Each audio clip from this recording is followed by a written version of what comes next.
Everyone, welcome to our channel. We are going to discuss the Insight IS Daily Current Affair of 19th of January 2021.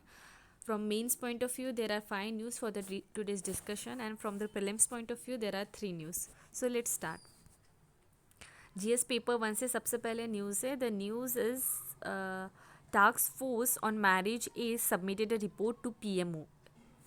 So recently task force जो है उसको they have set up to take a relook on the age of a marriage of a woman that has been submitted a report to the Prime Minister Office and the Ministry of a Women and Child Development. ठीक है, तो एक task force जो है उन्होंने as of a marriage, ठीक है, women का क्या होना चाहिए उसी ऊपर, ठीक है. तो अभी जैसे है कि आफ्टर 18 ईयर, ठीक है, गर्ल कैन मैरिज, ठीक है, girl can married and this ये जो है, ठीक है, उसको जैसे बॉयज़ का भी 21 है. सो इसी तरीके का इसी फिनोमेना यहाँ पे डिस्कस करने के लिए एक जो उन्होंने जो एक टास्क फोर्स था उन्होंने एक रिपोर्ट जो है सबमिट की है to the prime minister office and the ministry of women and the child development. अभी ये जो टास्क फोर्स थी it was headed by Jaya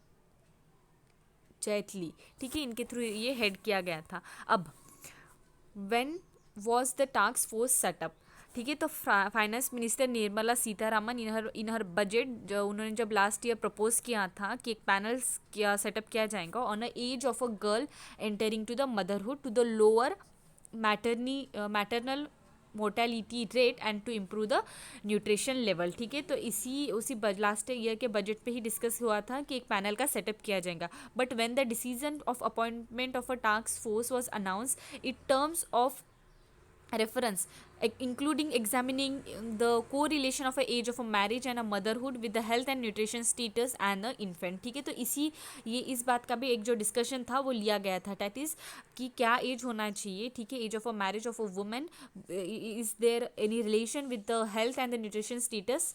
ठीक है, ये भी डिस्कशन किया जाएगा.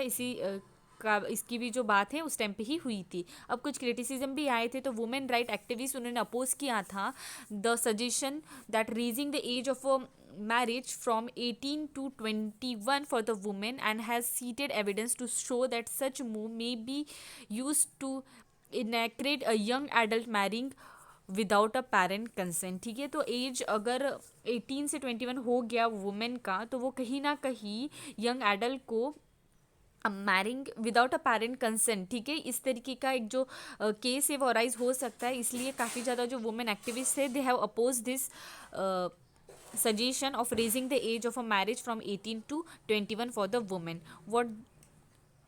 वॉट द लॉ सीज, ठीक है, तो लॉ के अकॉर्डिंग अगर देखा जाए अभी रिसेंटली, तो लॉ जो है वो प्रिस्क्राइब करता है कि मिनिमम एज जो होनी चाहिए मैरिज की is 21 for the men and 18 for the women respectively. And जो minimum age of a marriage होता है is distinct from the age of a majority which is a gender neutral.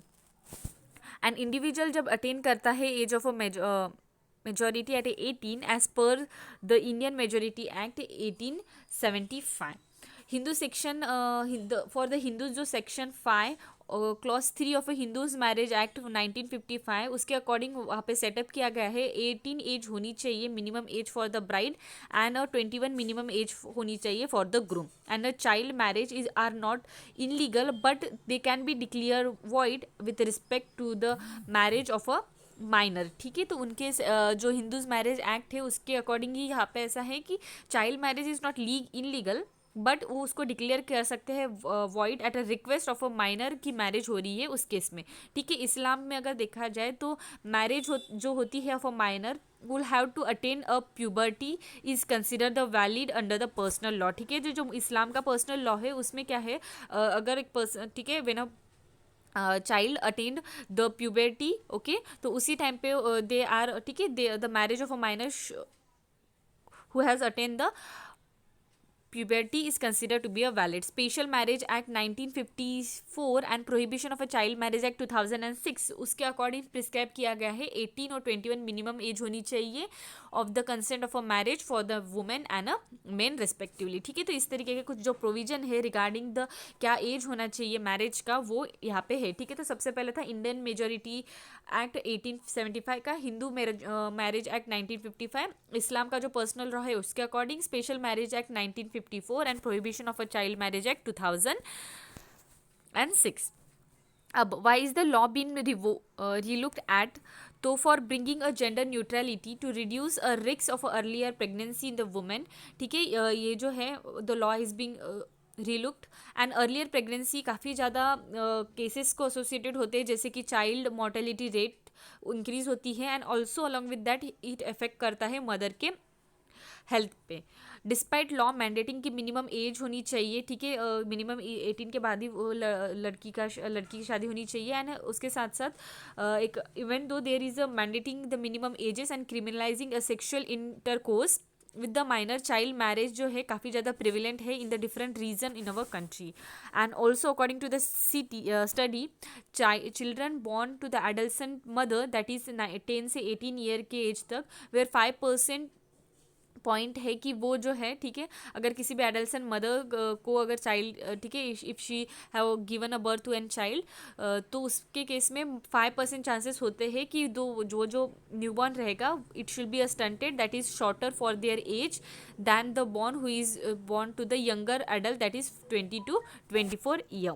ठीक है, तो ये एक ओवर सिनारियो हो गया कि अगर क्यों लॉ को रीलुक किया जा रहा है and what are the condition if the child marriage happened. Okay, what are the impact if the child marriage is happen. ठीक है, तो इस तरीके का हमारी जो न्यूज़ थी उसको हमने डिस्कस कर लिया. अब GS2C न्यूज़ है, SC direct on a quota in promotion. तो Supreme Court they have asked the attorney general K K Venugopal to compile various issue जो रेज हुए थे by the state with regard to the application of a constitutional bench judgment of 2006 in M Nagaraja case. ठीक है, तो court in the M Nagarajan case उन्होंने upheld किया था application of a creamy layer principle of a member on creamy layer. Okay, creamy layer principle of a member of a scheduled caste and scheduled tribe community in the promotion. ठीक है, तो इसी के related जो application को था, ठीक है, उसको अपहेल्ड किया था in the Nagarajan case. And उसी के बिहाफ में जो है सुप्रीम कोर्ट ने बोला है अटॉर्नी जनरल को कि वो कंपाइल करे द वेरियस इश्यूज जो रेज किए गए bye the state regarding the application जो 2006 में M नागराजन केस में फाइल हुआ था. अभी M नागराजन केस क्या है?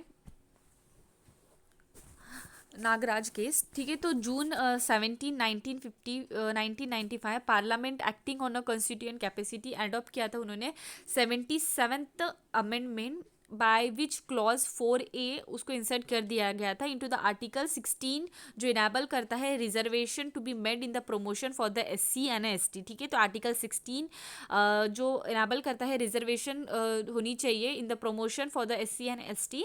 ठीक है, उसी के लिए जो है 7th अमेंडमेंट उसमें क्लॉज 4A में ऐड कर दिया गया था ये वाला प्रोविजन. ठीक है, तो ये जो वैलिडिटी है of a 77th and 85th amendment of the constitution and the legislation enacted in pursuing for those amendment, वो कहीं ना कहीं चैलेंज हुए थे वही चैलेंज हुए थे इन the Nagarajan case in the supreme court. ठीक है, तो जो 77th अमेंडमेंट में और 85th अमेंडमेंट में चेंजेस लाए थे, ठीक है, उसी को परस्यू करने के लिए जो भी कंडीशंस आई थी उसी पे चैलेंज हुआ था इन द नागराजन केस. तो by upholding the validity of article 4A that is जो प्रमोशन रिजर्वेशन होता है प्रमोशन के केस में for the SC and ST.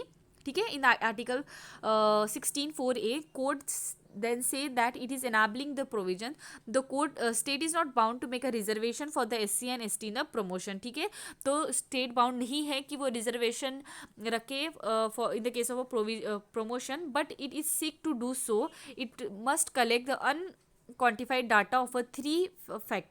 ठीक है, अगर state जो है if it is seek to do so तो उनको जो है क्वान्टिफाई एक कुछ डाटा देने पड़ेंगे. ठीक है, जो कुछ फैक्टर्स को कंसीडर करता है. अभी सबसे पहला ठीक है 3 फैक्ट्स है वहाँ पे. तो सबसे पहला है कि backwardness of that particular caste class, inadequacy कितनी है उनके रिप्रेजेंटेशन में of the particular class in the public employment, and एक general efficiency of the service as a mandatory by the article 335 will not affect. ठीक है, तो ये क्या है इन तीनों सर्कमस्टेंस को देखते हुए, ठीक है, after collecting this quantified data the state if they seek to do so, ठीक है, if they seek to provide a reservation, they should have this particular data, ठीक है. अब क्या है, the court rule that a constitution amendment do not abrogate the fundamental right of equality, ठीक है. तो अभी ये जो प्रमोशन दिया जा रहा है उनको, ठीक है, SC एंड ST को reservation in the case of a promotion, ठीक है, तो वो कहीं ना कहीं फंडामेंटल राइट ऑफ इक्वालिटी को अब्रॉड नहीं करती है, ऐसा कोर्ट का मानना है.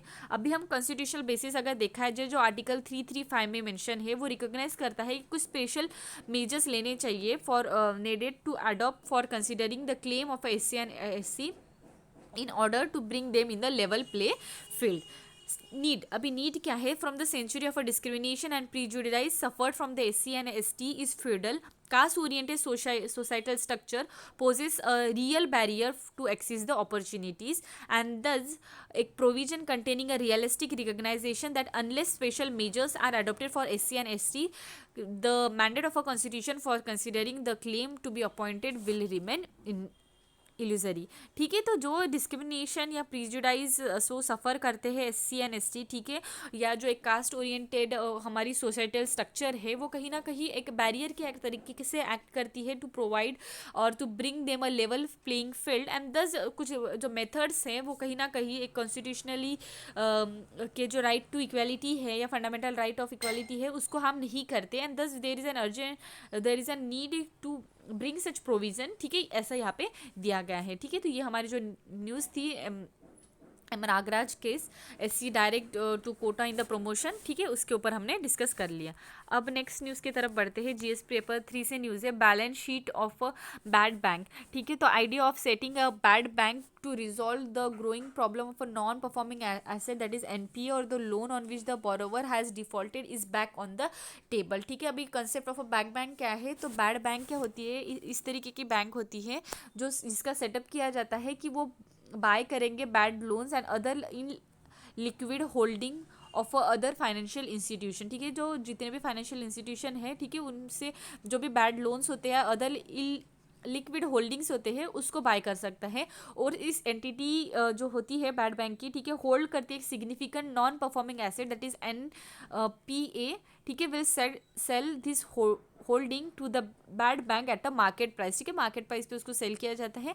At transferring such asset to the bad bank, original institution जो होती है may clear its balance sheet, although it will still be force to take a write down, ठीक है. तो ये तो जिसके ऊपर भी जो भी बैड लोन होती है वो तो बैड बैंक को सेल कर देती है. तो इससे क्या होता है, दे कैन मेक जो भी बैंक उसको सेल करते हैं, जो भी फाइनेंशियल इंस्टीट्यूशन उसको सेल करती है, ठीक है, बैड बैंक को उनके लोन देती है, तो उसमें क्या होता है, they can further make their original balance sheet, although it will be still be force to make a write down, ठीक है. व्हाट आर द कंसर्न जो अराइज होते हैं अबाउट द बैड लोन्स, तो बैंक इंडियन बैंक जो है pile a bad loan in a huge drag of a economy, it's drain on a bank profit because profit are eroded public sector bank, ठीक है, profit जो होते हैं because profits are arrowed कहीं ना कहीं public sector bank, and where the bulk of a bank loan reside can not raise through the capital fund credit growth, and lack of a credit growth further कहीं ना कहीं जो economic return के यहाँ पे भी प्रॉब्लम ला सकती है. Thus we can say that a bad loan का जो प्रॉब्लम है रिक्वायर्ड इफिशिएंट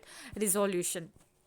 कुछ बेनिफिट्स अगर देखा जाए तो when bad loans are sold to the bad banks, okay, bad bank को वो सेल किया जाता है, उस टाइम पे क्या होता है, या बैड बैंक जब उनके बैड लोन्स परचेज करती है फ्रॉम द फाइनेंशियल इंस्टीट्यूशन, उसके क्या बेनिफिट हो सकती है. तो सबसे पहला अगर बेनिफिट देखा जाए, ये कहीं ना कहीं हेल्प कर सकता है फाइनेंशियल इंस्टीट्यूशन या बैंक को कि वो उनकी जो बैलेंस शीट का प्रॉब्लम है, ठीक है, क्लियर ऑफ करे उनके बैलेंस शीट प्रॉब्लम को, एंड ट्रांसफर करे बैड लोन्स एंड फोकस करे उनके कोर बिजनेस लेंडिंग एक्टिविटीज़ को. लार्ज डिबेटर्स जो होते हैं has many creditor and hence bad bank जो है can solve the coordination problems while since debate जो होते हैं डेब्ट जो होती है could be centralise in one agency.